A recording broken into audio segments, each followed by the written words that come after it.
Let's take a look at how we can make our digital art look less digital. One of the best things about being a digital artist is that we have the freedom to experiment with an almost unlimited combination of simulated natural mediums, like oil or watercolor. This is a real watercolor painting I did, not real like real life watercolor, but what Corel Painter calls real watercolor.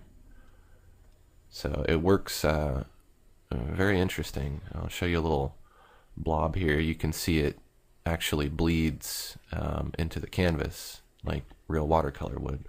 So that's pretty cool. However, if you want to produce digital artwork that looks like it was created from a traditional medium like watercolor, for instance, it's going to take some practice and you're going to have to follow some certain rules. In this tutorial, I'll show you some tips that you can use to make your digital art look less digital and more traditional. So first and foremost, you have to consider the limitations of the medium that you're trying to simulate. If you're painting with a digital watercolor brush like this, you're going to want to think about how watercolor paint works in real life. There's a limit to the range of the paint colors that you can get. The color builds up and flows in a specific way. The size of the brushes and the length of the brush strokes are specific to the medium. You know, like if you're working with real watercolor paint, you're going to dip your brush in the paint and you're going to paint a little bit and then you're going to let it dry. You're not really going to have this giant like house brush where you're going to put down a huge thing of paint like this all at one time. It probably wouldn't work that way. And you're probably also not going to get anything that's this bright. You know, you'd probably start with something lighter and then build up to it like this, little by little, until you have what you want. So you have to keep that in mind if you want to capture the essence of a watercolor painting. If you want somebody to look at this and go, oh, that's a really cool watercolor painting, and then you go, no, it's not actually watercolor, it's digital art, and then you blow their mind, you know, that's what you want to go for there. So you're going to have to spend some time looking at traditional watercolor paintings to get a feel for how they should look. You might even consider buying some watercolor paints and experimenting if you've never tried watercolor before. But once you have an understanding of the physical medium that you're trying to mimic, your artwork's going to look more natural. So it's possible to mix different kinds of media together. You know, I could put chalk. Oops, not on that layer though. I can put chalk here on this watercolor painting, but, you know, it's not very often that you see people do that. So it's better to stay on the conservative side and use only a few naturally compatible media types.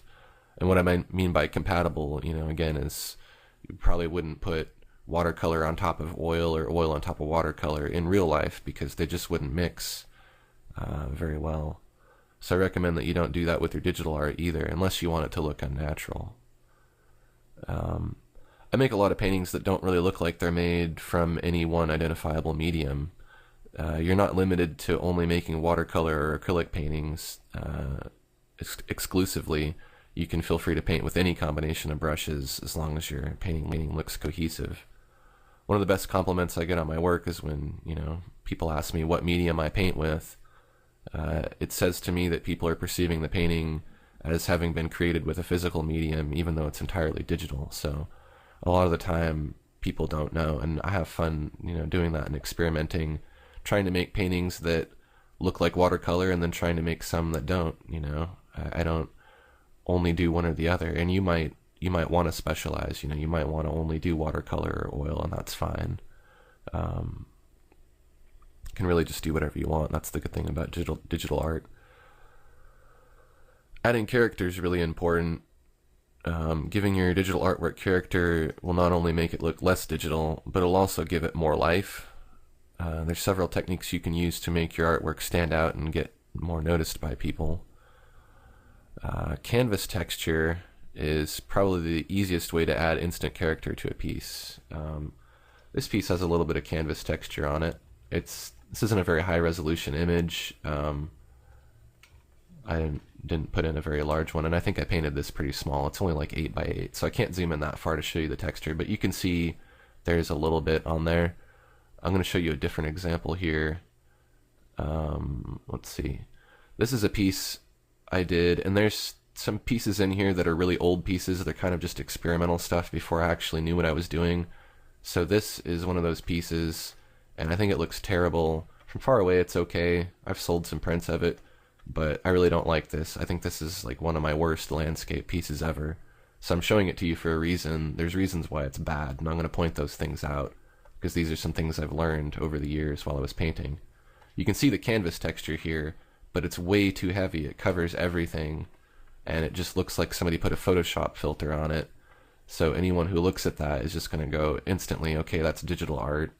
You know, and if they like art that looks really, really synthetic, then that's great. But I personally, I want to be able to make digital art that just looks good and doesn't look, you know, like a machine made it or something. So you have to be careful not to use the texture improperly, because it can have the opposite effect of making your work look more unnatural, which it did in this case. I mean, it already looks pretty bad anyways, but the canvas texture didn't help at all. So subtle texture is best. If we go back to this example here, it was kind of hard to show you the texture because it's so subtle, but it's there, and when you print it out, you can see it, and you know, it looks really nice. It doesn't have to really, really stand out too much. And it's the same thing with this watercolor texture that's in the background. I don't have this solid continuous pattern over the whole thing. It breaks up. There's some areas here that, some little lumps where the watercolor bulges out, and you know, different things. So you want to vary it a little bit. I recommend modifying the texture so it doesn't look so uniform. And you can do this by using multiple textures or using a mask to conceal part of the texture. If you want to learn more about that, you can watch my video on textures, and I'll show you how to do all that stuff.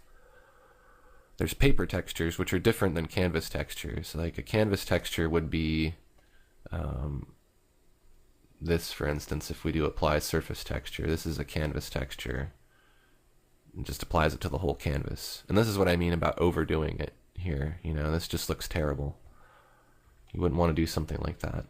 The paper texture is different. The paper texture happens in your papers palette, and it works with your chalk brush or your other brushes that use the paper texture, and it picks up a texture here. Let's say this handmade paper texture. If we want to use this, now when we draw our paint, we get this paper texture. So that's good to use here and there too. You can get it from the sponge. The sponge doesn't work with the paper texture, but it still makes texture. So you'll want to maybe use a little bit of color variability too, now and then. That'll kind of help. I'm going to use a little more than that. That'll kind of help to add more texture just by varying the, you can see there's a little bit of pink, and a little bit of orange, and a little bit of red. Kind of adds more texture too. The next thing we'll look at is flaws. And one of the major differences between digital art and traditional art is the perception of flaws. It's really easy to mess up a traditional painting by accidentally smudging it or making an unintentional brushstroke. Because there's no undos in real life. If you're a traditional painter, you're just kind of stuck with those mistakes. But it's these inherent flaws that give traditional art its own unique character and must be considered if you're going to try to mimic a traditional medium. There's good flaws and there's bad flaws. Not all flaws are bad, of course, because some can be used to give your artwork a less synthetic appearance. For instance, smudging and blending help a lot, especially when you have areas of sharp contrast. I'll show you an example of that. Let's look back at this terrible painting here. You can see there's, let me indicate it too with a brush here. You can see there's an area kind of right here where I did some weird thing and I like distorted it, and there's a hard sharp edge, and then there's some soft edges. This edge on the tree is really sharp and jagged. I don't know if I like that very much. So it would have been nice if I would have gone through and blended some of this stuff together, and then it wouldn't look, you know, so bad. Like, for instance, if I take a diffuse blur or something and, you know, just blend it, it kind of helps it come together in the painting. Now, I'm messing up my whole background here. This is all stuff I should have done when I was painting it, but I didn't know any better at the time. Same thing with over here, you know, that doesn't need to be so harsh. I can blend that out. So that's kind of what I mean by flaws. You know, you're kind of flawing the edge in a way by blending it. You're making it less sharp, but I think that's a good thing in this case. And it really depends on the piece. You want there to be sharp edges and smooth edges and soft edges and everything. There should be a contrast, but it should be logical, and it should make sense depending on the medium that you're painting with. So on back to this butterfly again, you know, you can see most of my edges are how they would be if I was working with a watercolor brush. Like these antennae here on this butterfly, for instance, they are not like super thick just because I wanted to make them look like, you know, I just tried to do it in one brush stroke. So there's kind of some flaws here that I could have spent a lot of time really touching up, you know. The paint kind of bled out of the pattern that I tried to draw here, you know. Maybe I wanted this to be tighter and, you know, look a little better. I mean, if you look at it really close, it's really kind of sloppy, but that's the thing about it. If you were painting with just a bunch of water with a bunch of pigment floating in it, it's going to do what it wants, really. And so you can't make a perfectly sharp contrast painting with watercolor, otherwise it's not going to look right. It's just going to look like, you know, you put a filter on it or something. So there's no point in spending a lot of time, even if you are drawing it by hand, producing something that looks like you just put a Photoshop filter on it. Photoshop can't do this because, you know, Photoshop just goes through and, you know, does everything bit by bit and just tries to fake it. But when you're painting this naturally, you know, you're going to do certain things that a computer won't think of to do. And a lot of those things are adding these flaws. Sometimes I notice that some of these brushes, they leave these traces of what I consider to be flaws. So let's see if I can show you here. Like for instance, when I'm drawing with this, you can see there's kind of this repetitive pattern. Or if I use the Impressionist brush, let me turn the opacity up on this so you can see it. It repeats these same stroke shapes. The Detail Oils brush, if I draw strokes with it, they just kind of look too uniform. So I like to go through and blend over all this stuff usually. And the difference it makes is when you blend over it, it kind of adds flaws to all these little streaks, and now they look way more organic because not each of these little features are the same. Same thing with over here. If I blend on this just a little bit, now it looks more like each of these strokes was made with a natural brush rather than a digital one. And then same thing down here. If I blend on these a little bit, now it just looks like there's more going on, and now they look more individual. So I don't recommend leaving everything as is and just using brushes, you know, without blending them a little bit. And there's some that are worse than others. You know, you can really tell that they're digital, so it's one thing you have to watch out about. It'll really stick out and just look bad.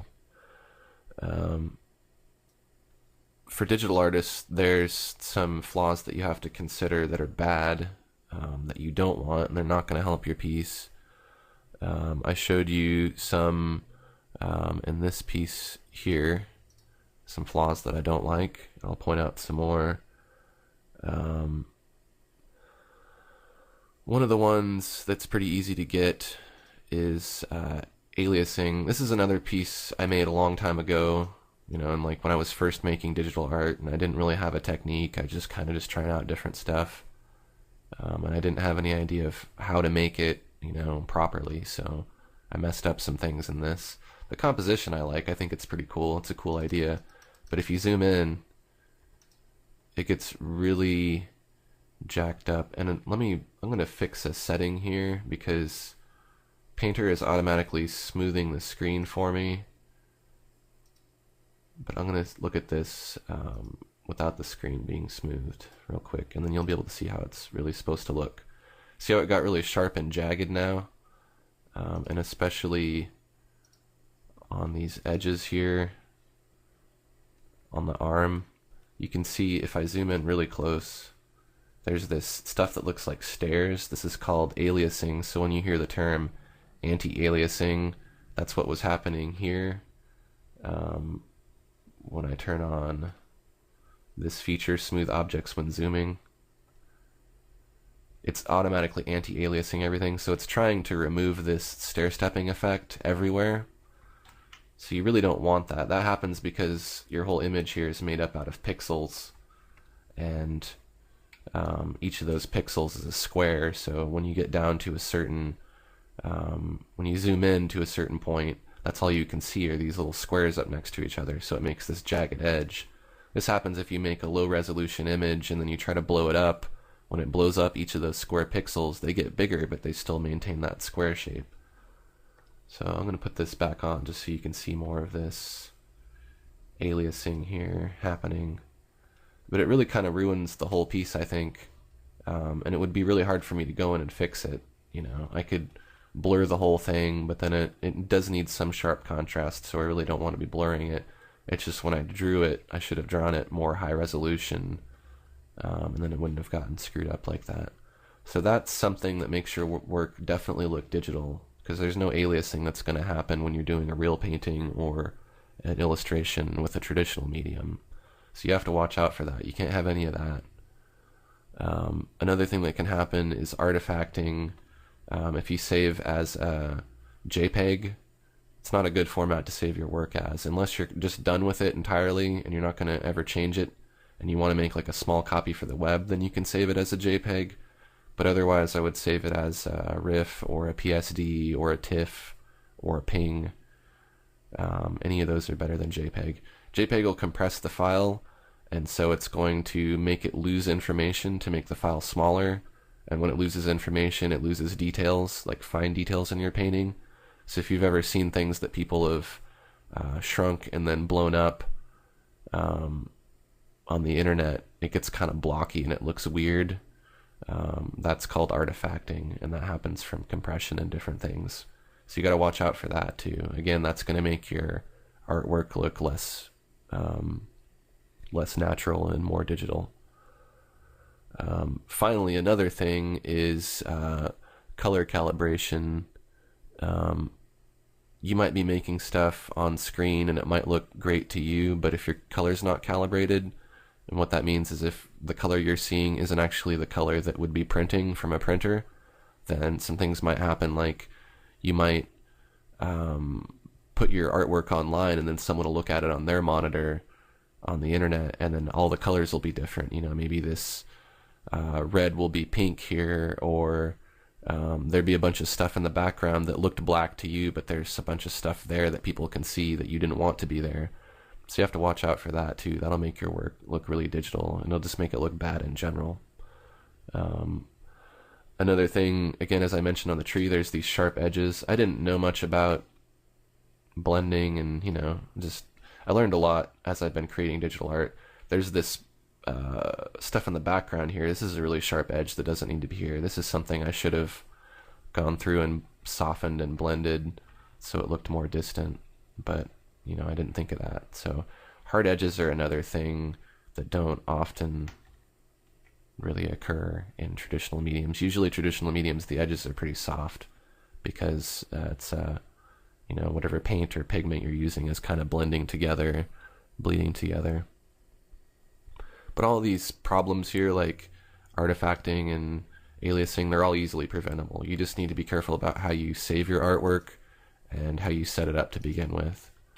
And I have other videos that you can watch that'll explain how you're supposed to do all that stuff. Then you'll get it right the first time.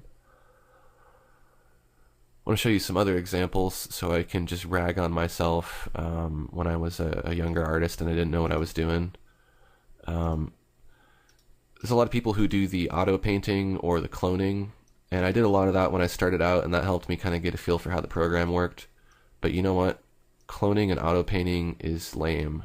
And I hate to say that, and I did a lot of it, but it just is. Like, I know it takes a lot of effort, and believe me, like, I did all of these individual brush strokes by hand. It probably took me like 10 hours to do this, but in the end, it just looks like a photo, the photo that I took, with maybe a Photoshop filter over it. So what I was saying earlier is it didn't help me to do this. I could have gone through and painted this with layers or done it my own way, and it would have looked just as cool, if not more interesting and less like a photo. So, you know, if you want to, if you're into doing the auto painting or the cloning thing, that's great. Stick to it. I'm not trying to discourage you from doing it. What I'm trying to say is don't limit yourself to only doing that. You know, try it out for a while, but eventually you need to get in and use some other brushes besides the cloners.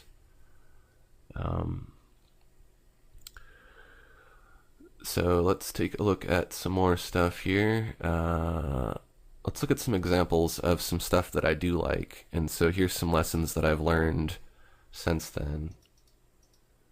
You can see here, if I zoom in, there's a subtle texture on the background.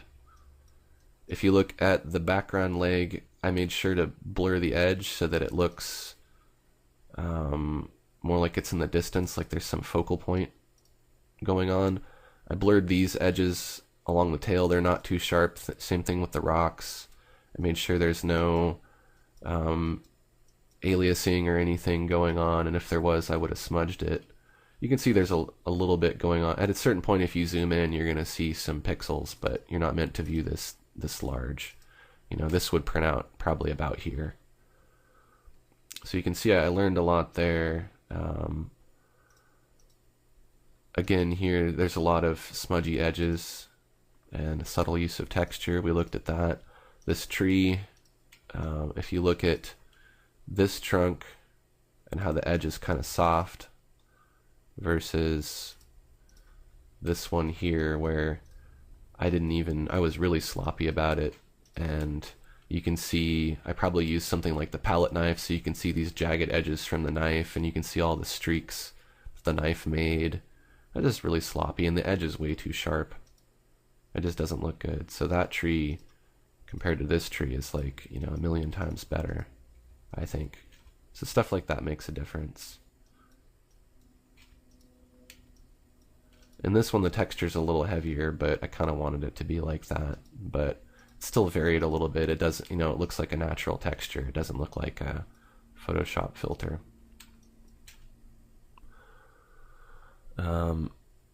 Unification is kind of like the last thing you can do, and what I mean by unification is getting everything just to kind of come together, maybe by blending it or tweaking the color, just so it kind of looks more painterly. There's some things that traditional artists and painters would do, or some things that happen automatically when they're working with their mediums that you will have to take into consideration too.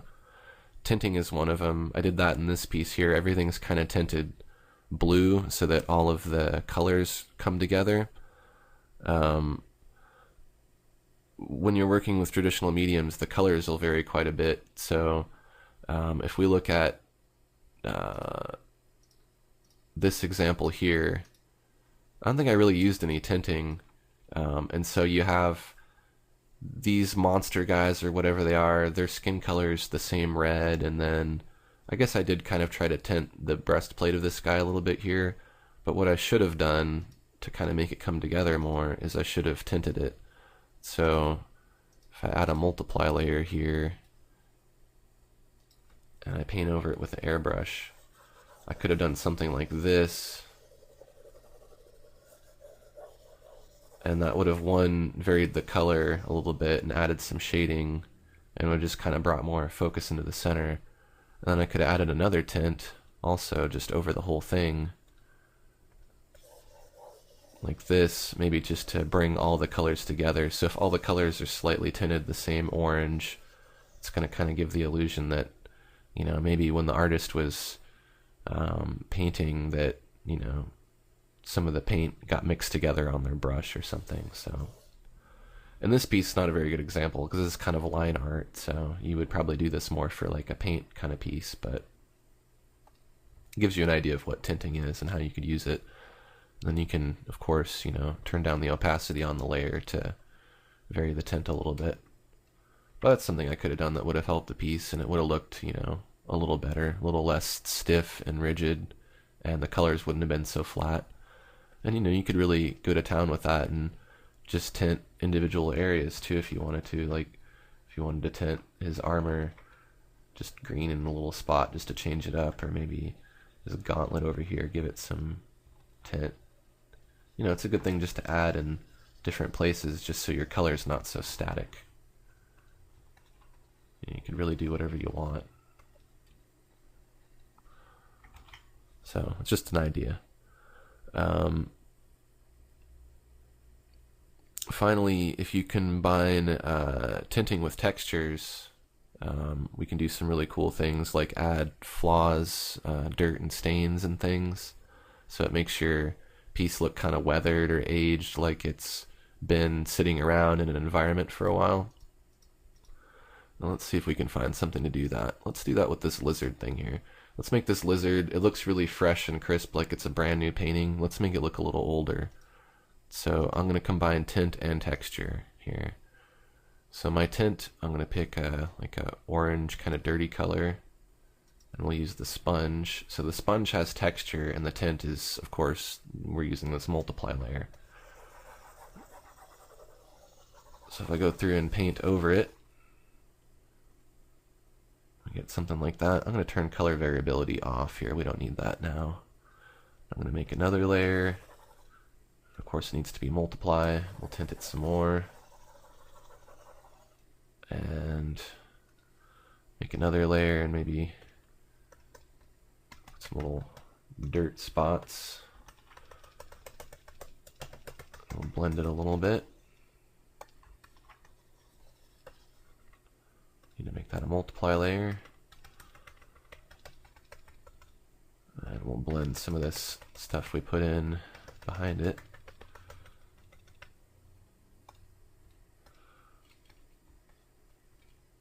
And then we'll merge these layers. Whoops. We'll make a multiply blend mode. And we'll remove some of this texture from a few spots. I'm kind of just playing around here. I don't really have, you know, any idea in mind of how I want to do this, but I just kind of want to show you a way of how you can make this look kind of dirty. So now you can see it's got maybe some like mold growing on it, or you know, somebody like left it in their garage for a while and it got a little dirty, and then they took a picture of it, and you know, this is the picture of the painting or something. It's got character in it. If we do like a before and after, you know, it's like everything's clean and perfect, and now it's all rugged and dirty. And this can be subtle too. It doesn't have to really dominate the piece. It can just be kind of something in the background here. And now you can see that's really making it look a lot less digital. Like, you know, you don't really know what kind of medium it was in now, and you don't know if it was a real painting or you know, a digital one. So in conclusion, adding character to your digital artwork, it's not only useful for making your work less synthetic looking, but it's just good practice all around. You can apply all of this stuff to artwork that you're not trying to make look like a traditional medium. You know, just a lot of these things like unifying the color and tinting and adding texture and all that stuff. You should be doing that anyways, even if your stuff is going to be you know, intentionally digital looking. And I'm not trying to imply by telling you any of this that you have to try to only make your stuff look like it's made in a traditional medium. You can make your stuff look as digital as you want. I'm not saying that your artwork looking digital is a bad thing. I'm just giving you some ideas of how you can experiment and make artwork that's just a little more unique. And it's also kind of a challenge too at the same time. I mean, it's easy just to go in and use whichever brushes you want, but if you put some limits on yourself, you know, it makes you a better painter all around.